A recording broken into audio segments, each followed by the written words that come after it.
el proceso de paz, sino toda una cantidad. Atención, está comenzando en este momento en Bruselas, en Bélgica, la cumbre de mandatarios de Europa. Y están reunidos para hablar de rearme, de armas nucleares y para hablar de nuevas alianzas, ahora que Estados Unidos parece más cerca de Vladimir Putin y de Rusia. Desde Europa, a esta hora, Silvia Carrasco. Sí, Néstor, en Bruselas han comenzado a reunirse los mandatarios de todo el continente para discutir lo que ha dicho la propia presidenta de la Unión Europea, el nuevo plan de rearme de Europa, que es un plan que involucra aumentar el gasto militar, el gasto de defensa, en un 1,5% del Producto Interno Bruto de todo el continente. Así lo explicaba Ursula von der Leyen, llegando junto con Volodymyr Zelensky allí, a las puertas de la reunión esta de los mandatarios. Escuchémosla. We want a peace through strength. And this is the reason why I present today to the leaders the Rearm Europe plan. The Rearm Europe plan provides up to 800 billion euros for defense investment.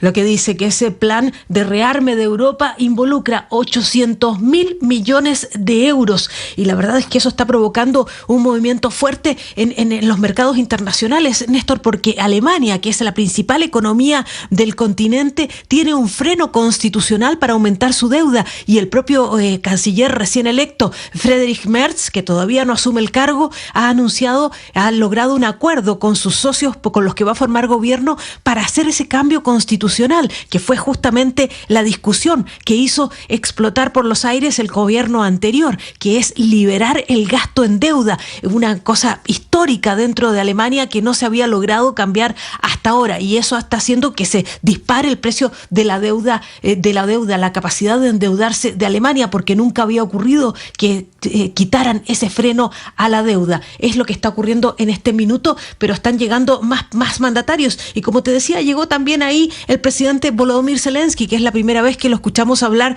después de toda esa turbulenta semana que ha tenido con el presidente Donald Trump. Lo habíamos escuchado en un video que había grabado nocturnamente allí en Ucrania, donde daba su planteamiento como avanzar para la paz, pero ahora habló sin aceptar preguntas, diciendo que agradecía la ayuda de Europa y que también pensaba que el gasto que estaba incurriendo Europa para aumentar su defensa era un hecho importante. Así lo decía.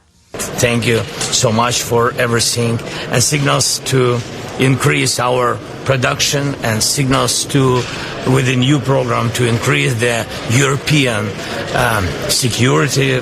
That's, I think, the great decisions. Thank you. Una gran decisión es lo que dice el presidente Zelensky. Néstor, los que están más preocupados y los más ansiosos que están viviendo en este momento son los países bálticos, también Dinamarca. Lo que ellos sienten en los países bálticos es que son los primeros amenazados por Rusia después de Ucrania, y entonces están diciendo que están muy agradecidos, por ejemplo, del planteamiento que ha hecho el presidente Emmanuel Macron de Francia de compartir su paraguas nuclear para proteger también estos países. La primera ministra de Dinamarca, Mette Frederiksen, que tiene la amenaza sobre el territorio de Groenlandia por parte de Donald Trump, ha dicho que lo mejor que se puede hacer en este momento es aumentar el gasto, gastar, dice, para aumentar el rearme europeo. Es Mette Frederiksen. For me, the most important thing now is to be very frank, to rearm Europe, and I don't think we have a lot of time. So rearming Europe, spent. Dice gastar, y dice que no tenemos mucho tiempo, que hay que hacerlo de inmediato. El otro hecho importante, Néstor, de esta mañana es el ministro de Defensa de Francia, Sébastien Lecornu, quien ha compartido que efectivamente Francia está supliendo la entrega de inteligencia militar a Ucrania. Lo decía en una entrevista esta mañana, es Sébastien Lecornu. Je pense que pour nos amis britanniques qui sont quand même dans une communauté du renseignement avec les États-Unis, c'est plus compliqué. Nous, notre renseignement Lo que está diciendo es que para los amigos británicos que todavía forman parte de la comunidad de inteligencia de Estados Unidos es más complicado, pero nuestra inteligencia es soberana. Hemos tardado en ganar impulso en los últimos años, pero la ventaja es que lo hemos hecho con nuestras pocas capacidades, y con eso estamos beneficiando a los ucranianos, es lo que ha dicho Néstor. Gracias, Silvia. Estados Unidos, moviéndose al revés de su tradición diplomática, está hablando más con quienes eran sus enemigos, sus rivales, su oposición, más cerca de Vladimir Putin, pero también anunciando la Casa Blanca esta mañana que está en negociaciones con Hamás, intentando terminar la guerra del Medio Oriente. Desde Washington, Juan Camilo Merlano.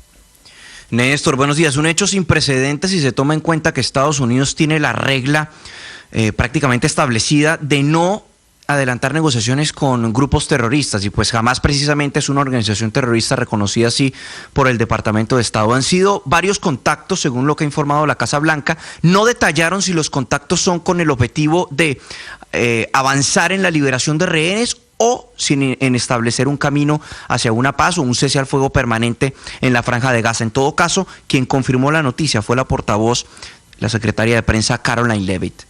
Well, when it comes to the negotiations that you're referring to, first of all, the special envoy who's engaged in those negotiations does have the authority to talk to anyone.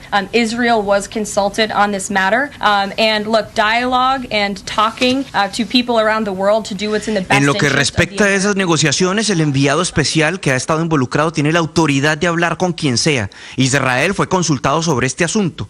El diálogo y hablar con gente alrededor del mundo para hacer lo que está en el mejor interés del pueblo estadounidense es algo que el presidente cree que es lo correcto, decía la portavoz. Ahora bien, cabe destacar que el presidente Donald Trump, justo al tiempo que se daba esta confirmación, publicaba un mensaje a través de su red social Truth, dándole un ultimátum al grupo terrorista Hamás, asegurando que deben inmediatamente entregar y liberar a los rehenes. De lo contrario, se acabó para ellos, que se va a desatar un infierno en Medio Oriente, decía el presidente Donald Trump, que ya prácticamente se le había acabado la paciencia a los Estados Unidos. Recordemos que ya en ocasiones anteriores había advertido precisamente a Hamás que tenían que liberar los rehenes cuanto antes, o si no la respuesta iba a ser totalmente catastrófica y destructiva en contra de ellos. También se produjo una reunión en el despacho Oval entre el presidente Trump y 8 antiguos secuestrados, que habían estado secuestrados por Hamás, pero fueron liberados en el marco de estos nuevos acuerdos y de cese al fuego temporal. Se reunió con ellos el presidente Trump, les expresó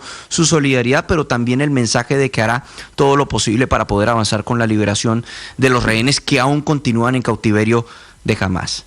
Néstor, gracias. Y por otro lado también hay que destacar, Néstor, la determinación en materia arancelaria, la pausa de un mes para los vehículos, particularmente luego de una conversación que sostuvo Trump con los 3 grandes de la industria automotriz, General Motors, Stellantis y Ford. Decidió que por un mes no les va a aplicar esos aranceles del 25%, Néstor. Gracias, Juan Camilo. Son las 6 de la mañana, 27 minutos.